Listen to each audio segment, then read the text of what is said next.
Baie welkom vir die wat ook laat gekom het vanoggend. Net soos jy daar sit, kom ons raak rustig. Aan al die geliefdes van God, geroepe heiliges, genade vir julle en vrede van God, ons Vader en die Here Jesus Christus. Amen. Nou ek het gesê, ek dink julle het op die groepe gesien, ek preek vanoggend, begin ek oor die okkulte. Nou, ek het aanvanklik gedink, jy sal nou hoor, ek moet dit eintlik nie sê nie, maar die skriflesing is Efesiërs 6, vers 10 tot 13, is net daai paar versies. Ek dink ek het dit nodig geraak, dat ons oor hierdie dinge praat. Dit is definitief aan die toeneem. Ek weet nie wie van die ouer mense weet, is dat die sataniese kerk is in Suid-Afrika ook gewettig deur die wetgewing, net soos wat dit in Amerika is. So hulle mag ook, ek dink daar's een in die Kaap en een in Vereniging, ek is nie seker nie. Maar voor ek vir ons uit die woord uit lees, kom ons maak toe ons o Here. Dankie dat U gehoor het. Dankie Here dat ek weet dat U deur hierdie woord mense gaan bereik. Gee dat die reeks vorentoe nog meer en meer mense se harte en se lewens sal raak, Here. Dat mense die waarheid rondom die okkulte sal hoor en dat U ons ontvanklik sal maak vir U kosbare woord. Here, dankie dat U die alleen wyse God is, die enigste ware lewende God, U wat alles geskep en gemaak het, U die gewer is van alle goeie dinge, omdat U goed is. Dankie daarvoor, Here. Kom ons tegemoet vanoggend in U woord, kom maak die woord deur U Gees lewend in ons harte, in Jesus naam. Amen. Dis 'n bekende gedeelte in Efesiërs, Paulus praat daar van die wapenrusting wat jy al gehoor het. Ons gaan nou nie vandag by die wapenrusting uitkom nie, maar ons gaan spesifiek meer inleidend vanoggend wees. Verder nog dit, soek julle krag in die Here en in sy groot mag, trek die volle wapenrusting aan wat God julle gee, sodat julle op julle pos kan bly, ondanks die listige aanslae van die duiwel. Ons stryd is nie teen vlees en bloed nie, maar teen die bose magte van hierdie sondige wêreld, teen die bose geeste in die lig.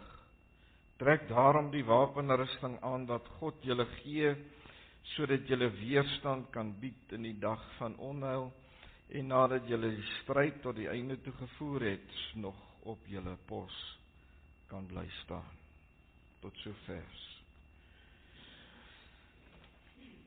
Vanoggend is die eerste van 2 of meer in die reeks oor die okkulte. Ek het eintlik agtergekom, daar's eintlik so baie om daaroor te preek en ek dink dit het nog baie meer relevant in ons dag geraak. Ek wil uit die staanspoor reeds aan die begin net die volgende sê. Hierdie reeks is geensins om die duiwel en sy bose geeste of bose engele of demone die eer te gee nie. Ek wil dit van die staanspoor wil ek dit sê.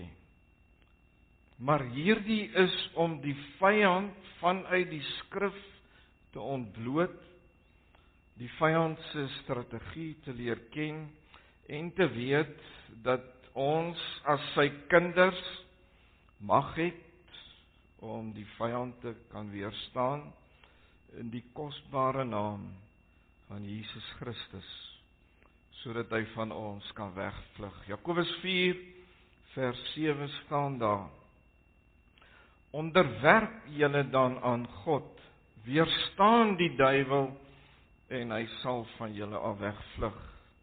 Wat sê Jakobus 4 vers 7? Onderwerp jou aan God, leef volgens God se woord, wees gehoorsaam aan God, en dan moet ek ook die volgende by sê, hierdie om mag oor Satan en sy engele te hê, lê per se nie in my en jou nie, maar in Christus Jesus. En omdat ons sy kinders is, het hy ons die mag gegee om die duiwel te kan weerstaan. Weereens, soos ek al oor die beloftes gepraat het, wat in God se woord is, wat daar voorwaardes aan is vir God se beloftes, net so is daar in die stryd teen die bose ook voorwaardes om na te kom. En ek dink die eerste en die belangrikste voorwaarde is jy moet 'n weergebore kind van God wees. Dis die eerste voorwaarde. Jy sal Satan nie kan weerstaan as jy nie weergebore is nie. Sy gees moet in ons woon, soos 1 Johannes 3:24 sê. Satan vlug nie net weg van jou omdat jy hom weerstaan het nie, maar ook omdat die Heilige Gees in jou is. Op grond daarvan vlug hy ook van ons weg. Kom ons begin by die begin. Wie is die duiwel? Ons lees in die eerste keer van die slang in Genesis 3, wat die vrou kom verlei het om te sondig, en die vrou het op haar beurt Haman verlei om ook te sondig.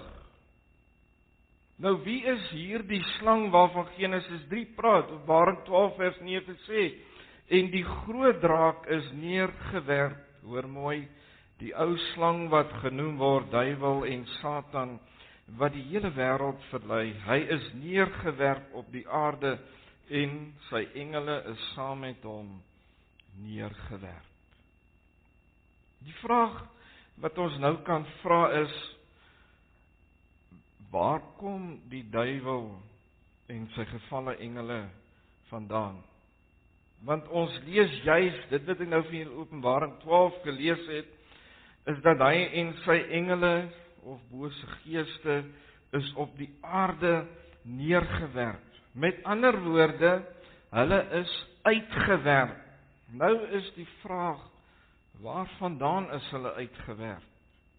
Die antwoord is nie so eenvoudig nie.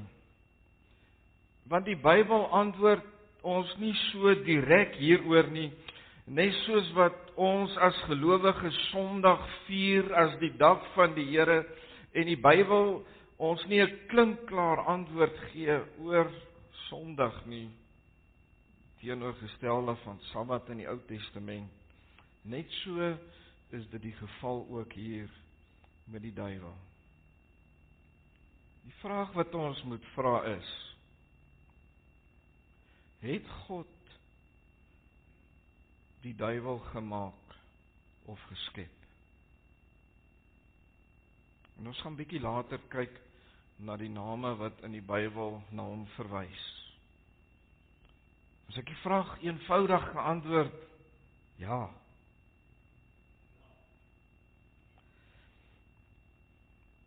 Nou as God, hoor mooi, Lucifer gemaak het, as God alles gemaak het, beteken dit dan dat God Lucifer sleg geskape het? Efesiërs 3 vers 9 staan daar, en vir almal aan die lig te bring, wat die gemeenskap is van die verborgenheid, wat van alle eeue af verborge was in God, wat alles, hoor mooi, alles geskape het deur Jesus Christus. Wie is Christus Jesus? Hy het mens geword, ja, maar hy is nog altyd die seun van God. Hy was nog daar gewees, reeds van die begin van die skepping. Ons lees ook in die skepingsverhale, die 1 en 2, dat daar staan, God het alles geskape en dit was goed. In Jesaja 14 vers 12 tot 15 staan daar die volgende. Hoe het jy uit die hemel geval, o môrester? Seun van die dageraad, hoe lê jy teen die aarde neergeslaan, oorweldiger van die nasies? En jy het in jou hart gesê, ek wil opklim in die hemel, my troon verhef bo die sterre van God, en sit op die berg van samekoms in die uithoeke van die noorde. Ek wil klim bo die hoogtes van die wolke, my gelykstel met die Allerhoogste. Ja, in die doderyk sal jy neergewerp word, in die diepte, in die diepste plekke van die kuil. Nou net uit hierdie gedeelte wat ek vir julle uit Jesaja voorgehou het, ontstaan daar reeds probleme. Want selfs die vertalings van die Bybel wat dieselfde grondteks gebruik, verskil in vertaal met mekaar. Die nuwe vertaling praat van, hoe het jy uit jou hemel geval? En dadelik het ek 'n probleem, want persoonlik dink ek, die vertalers het 'n stuk teologie agter hierdie vertaling, hoe hulle die Hebreëus vertaal het. Terwyl die ou vertaling praat van, o môrester. Met ander woorde, dis 'n persoon en word gesê dat die persoon uit die hemel geval het. Met ander woorde, dis nie net na iets algemeens waarna daar in Hebreëus verwys word nie. Hier word na 'n persoon verwys. Nou kommentaar verskil oor na wie hier verwys word. Want ek dink as jy die opskrif lees, dan word daar gepraat van Babylon, Babel, Nebukadneser.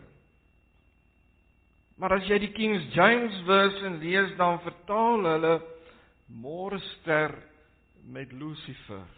Lucifer is die naam wat hy gehad het in die hemel wat beteken ligdraer. En net so die Septuagint, die van julle wat nie weet wat die Septuagint is nie, is die Ou Testament wat in Grieks vertaal is. Dis al die Ou Testamentiese boeke. Septuagint beteken eintlik 70. En net so in die Septuagint gebruik hulle ook die woord Lucifer. Van die kommentators sê hier word verwys na Nebukadneser, wat in 'n mate waar is. My probleem is, hoe het Nebukadneser uit die hemel geval, en waar wou Nebukadneser hom bo God verhef het, behalwe dat hy hoogmoedig geraak het, en toe soos 'n dier geraak het. Ek glo dat hierdie gedeelte in Jesegiel eerder verwys word na Lucifer, die gevalle engel wat groot was in God se koninkryk. Hoor die volgende gedeelte. Jesegiel 28 vers 12 tot 15. Mensekind, hef 'n klaaglied aan oor die koning van Tyrus. Nou sê die opskrif in die ou en die nuwe vertaling Tyrus. Met ander woorde, Jesegiel, God se oordeele word oor die koninkryke uitgespeel, maar ek wil hê julle moet die taal gebruik hoor wat hier gebeur. Sê vir hom, so spreek die Here. Jy was die seelring van eweredigheid, vol wysheid en volmaak in skoonheid. Hoor die taal gebruik.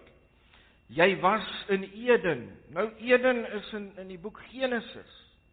Hier is ons reeds in die boek Jesaja, wat reeds 'n paar eeue verder gespeel het, dan sê hy, jy was in Eden, die tuin van God. Allerhande edelgesteentes was jou bedekking, karnieul, topaas en jaspis, krisoliet, onyx, sardonyx, safier, karbonkel en smarag, en van goud was die werk van jou kassies en groewe aan jou. Op die dag toe jy geskape is hulle berei. Jy was 'n gerub met, hoor mooi, 'n gerub met uitgespreide vlerke wat beskud, en ek het jou gestel op 'n heilige berg. 'n God was jy met klein letters, dis wat Jesaja hierso skryf. Jy het gewandel tussen vurige gesteentes. Jy was volkome in jou weë van die dag af dat jy geskape is, totdat daar, mooi, hoor mooi, totdat daar ongeregtigheid in jou gevind is. Hoor verse 16 en 17. Daarom, en dis die Here wat aan die woord is, daarom het ek jou verstoot van die Godeberg af.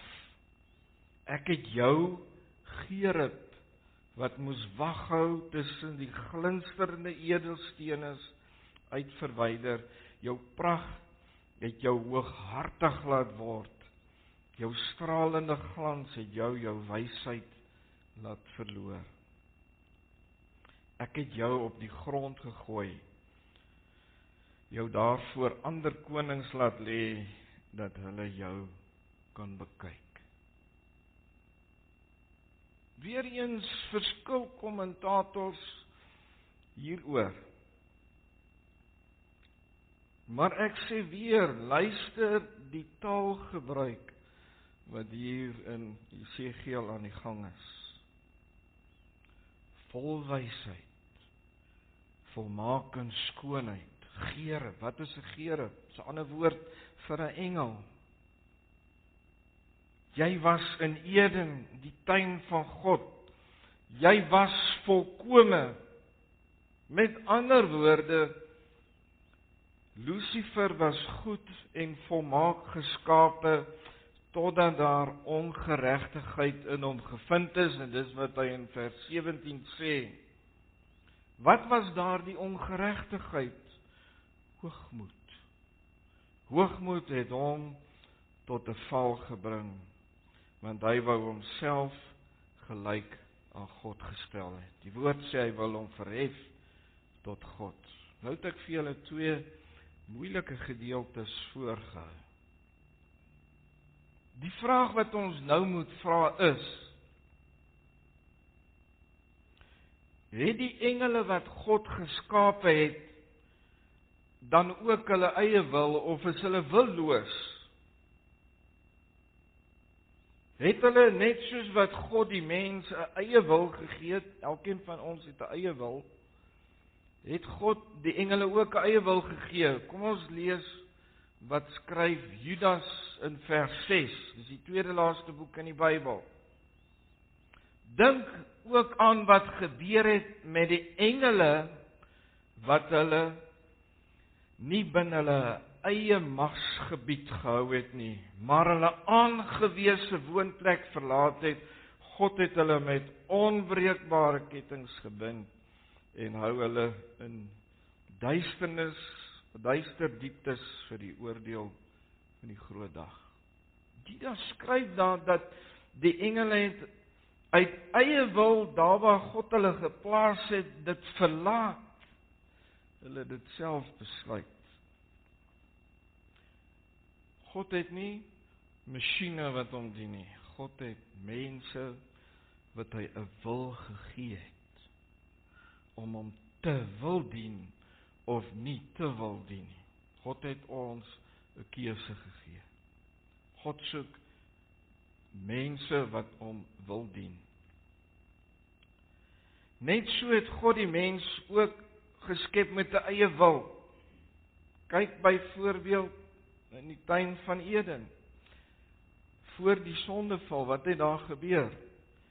Die Here het vir Adam en Eva gesê, julle kan van alles eet wat in hierdie tuin groei, behalwe van hierdie boom, en het in die middel van die tuin van Eden gestaan, die boom van goed, van goed en kennis, van kennis en kwaad. Dit het die Here hulle verbied. Tog kom die duiwel en hy verlei die vrou. God het nie die boom toegespan dat hulle nie daarvan sou eet nie. God het vir hulle 'n wil gegee Hulle gesê, julle mag daarvan eet, maar net van hierdie boom mag julle nie eet nie. En toe kom die duiwel, Satan, die slang van oud, soos Openbaring 12 vers 9 sê, hy verlei die vrou en sy verlei vir Adam om van die vrugte te eet. Markus 10 vers 18 sê ook, God is goed.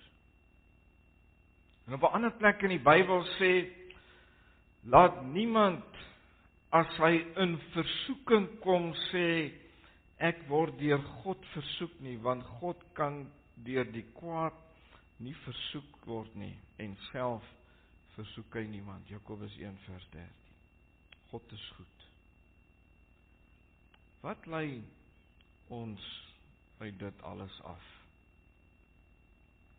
Dat God goed is. God kan self nie versoek word nie. God is nie onderhewig aan sy skepping nie, maar eerder dat sy skepping onderhoorig is aan hom. God het ook die engele en die mens met 'n eie wil geskep. En juis deur daardie eie wil het Lucifer teen God gesondig, waarvoor daar vir hom geen vergifnis is nie, behalwe as alles eendag volgens Openbaring tot 'n einde gaan kom, gaan hy, staan daar, die draak van oud, gaan hy en sy engele in die poel van vuur gegooi word, en saam met hulle die wat bestem is vir die hel, vir die ewigheid. Die mens het ook 'n wil gehad, en ek het dit reeds gesê, en juis daardie wil het tot die ganse mensdom se verdorwenheid gelei deur Adam, toe Adam gesondig het. Deur Adam het sonde die wêreld ingekom. Daarom ook soos Paulus reg sê, deur een mens het die sonde die wêreld ingekom, en deur een mens het die saligheid tot die mens gekom, naamlik Jesus Christus. Romeine 5 vers 12 en vers 19. In die woord van God is daar verskeie name wat aan die duiwele en sy engele gegee word. Ek wil net nog iets bysê. Ek dink ek het toe ek die reeks oor die hel gehad het, gesê, ons gelowiges, daar's baie keer die idee dat die duiwel by die hel is, en dat die mense wat in die hel is, dat hulle daar is en hulle engele dit pynig. Die duiwel het nie die hel gemaak nie, God het die hel gemaak. Vir hom en vir sy engele en vir hulle wat verlore gaan. God het die hel geskep, juis vir daardie doel. En God het, soos ek vir julle gewys het, ook vir Lucifer geskep, wat self gesondig het teen God, en dit het hom die ewigheid gekos. Nou, in die Bybel is daar verskeie name wat aan die duiwel en sy engele gegee word. En vanoggend fokus ek meer op die duiwel. Satan beteken vyand of opponent. Hy staan ook bekend as die hoof van die bose geeste, wat die naam duiwel het in die Nuwe Testament.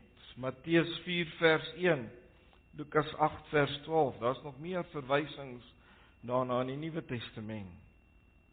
Die woord wat in die Hebreëse taal vir duiwel gebruik word, is Abaddon, wat beteken vernietiger. Dis wat sy naam beteken. Dieselfde kom ook in die Grieks voor in Openbaring 9 vers 11. Hy word ook genoem die engel van die bodemlose put. Hy is die prins van hierdie wêreld, Johannes 12 vers 31. Hy is ook die prins van die duisternis, Efesiërs 6 vers 12. Hy is soos 'n leeu, soos 1 Petrus 5 vers 8 sê. Let wel, hy is nie 'n leeu nie, hy is soos 'n brullende leeu. En dan word hy ook genoem Beelzebul. Matteus 12:24, toe die Fariseërs vir Jesus gesê het, dit is deur Beelzebul, dit is die ander naam vir die duiwel. Die een wat beskuldig. Openbaring 12:10, die draak van ouds. Openbaring 12:7, Lucifer, wat beteken ligdraer, Jesaja 14:12, en Openbaring 20:2 word hy as Satan verwys, en dan in Job 2:6, daar's ander gedeeltes in die Ou Testament en in die Nuwe Testament, wat hy die God van hierdie wêreld genoem. Ons het dit vanoggend ook gelees, een van die gedeeltes. 2 Korintiërs 4:3 en 4. Ek wil op graag vir julle lees. As die evangelie wat ons verkondig tog nog met 'n sluier bedek is dit bedek net vir die wat verlore gaan. Hulle is die ongelowiges, hoor mooi, wie se verstand deur die God van hierdie wêreld verblind is, sodat hulle die lig van die evangelie nie kan sien nie. Wie verblind mense is die God van hierdie wêreld, is die duiwel. Dit is die evangelie van die heerlikheid van Christus, wat die beeld van God is. As daar een groot ding is, waarmee die duiwel baie goed slag in die wêreld, en ek het dit al by geleentheid gesê, is dit om die wêreld te oortuig, en hy het baie in die wêreld reeds oortuig, dat hy nie bestaan nie. Want vir baie is hy net 'n slegte karakter of 'n slegte gedagte. Hy is nie verniet, die God van hierdie wêreld nie. Johannes 8:44. Julle is kinders van die duiwel. Jesus is aan die woord. Hy is julle vader, en julle wil doen wat julle vader wil hê julle moet doen. Hy was van die begin af 'n moordenaar, en hy staan nie aan die kant van die waarheid nie, omdat daar geen waarheid in hom is nie. Wanneer hy leentaal praat, is dit volgens sy aard, want hy is 'n leienaar en die vader van die leuen. Jesus is hier in gesprek met die Fariseërs, en hy sê vir die Fariseërs, julle is kinders van die duiwel. Dis die geslag van Abraham, wat in die ou verbond God se volk genoem was, en Jesus sê vir hulle, julle is kinders van die duiwel.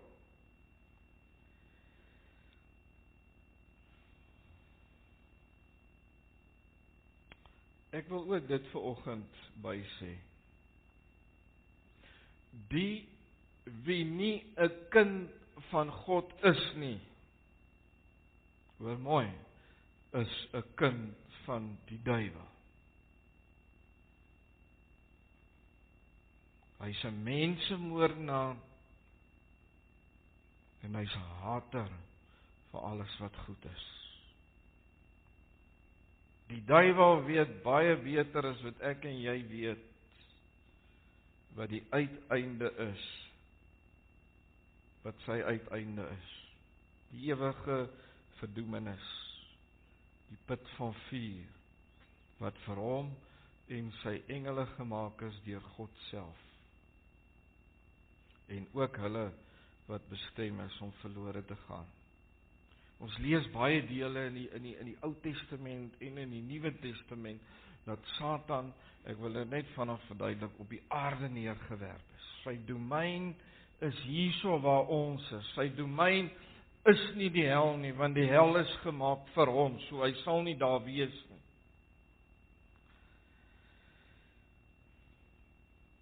Die duiwel het een groot doel voor oë en hy gebruik al sy gevalle engele, hulle wat engele was, wat in boosheid verval het, want dit was in hulle aard gewees. Hy het net een ding, een doel voor oë, en dis om soveel as moontlik mense saam met hom hel toe te vat. Hy het geen aan, dis hoekom die Bybel, dis hoekom Jesus hom gesê het, hy is 'n moordenaar van die begin af. Het die Here Jesus nie self gesê, breed is die pad wat na die verderf lei, en die wat daarop ingaan is baie. Is baie wat hy saamvat. Smal is die pad wat lei na die ewigheid, en die wat dit vind is min. Daar's eintlik nog so baie om te sê, maar weer eens sê ek herhaal weer, die eer kom vir God toe. Die alleen wyse God, daar's net een God.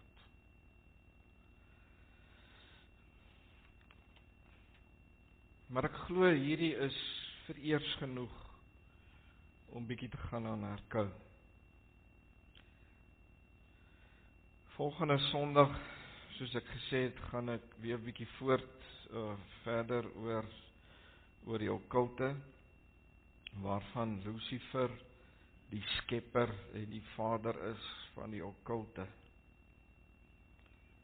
Maar danksy die Here Jesus en dit wat hy vir ons aan die kruis gedoen het hy met sy finale oorwinning, ons lees dit, ek weet nie wat se brief het van Paulus is nie, ons lees dit dat hy al die bose magte, al die bose geeste in sy triomftog weggevoer het.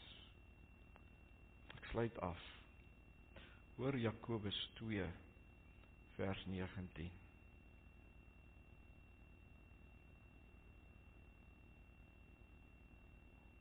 Glo jy dat daar net een God is? Dit is reg. Die duiwels glo dit ook. En hulle sidder van angs. Jakobus 2:19. Amen. Kom ons buig ons hoofde. Here,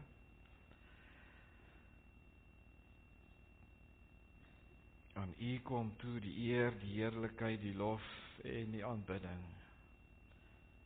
U, o Vader, het U Seun gestuur, sodat ons verlossing kon vind. Dankie, o Here Jesus, dat U as mens vir ons aan 'n kruis gehang het, volkome God, volkome mens. Dankie, o Gees van God, dat U in elke kind van U woonagtig is.